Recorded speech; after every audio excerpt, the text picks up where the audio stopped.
Here we're going to try and see if we can get into this Windows 11 box. Note that this login is off of a cloud account, and say we wanted to log in, but we don't have the login. Now, I just want to caveat this, that the C drive is not encrypted.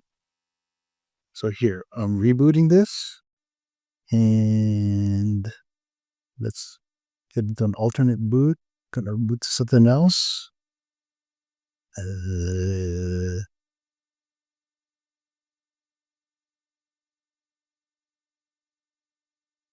Let's see, ROM. So, gonna launch out Mint here. First thing I'm gonna do is go to root,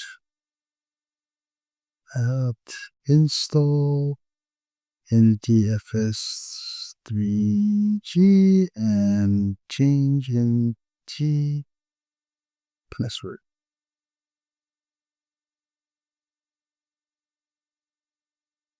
Okay.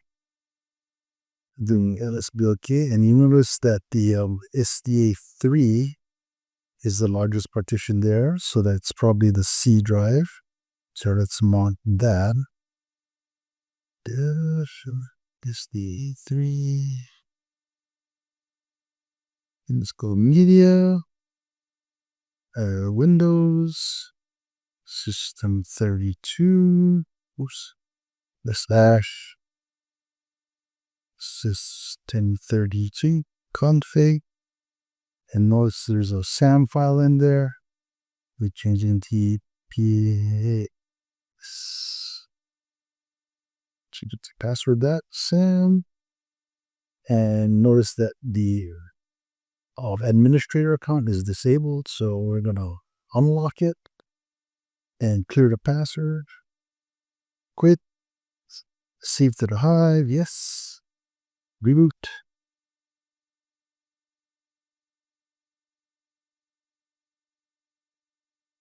Okay, now let's control delete. Notice there's an administrator now here. It wasn't earlier.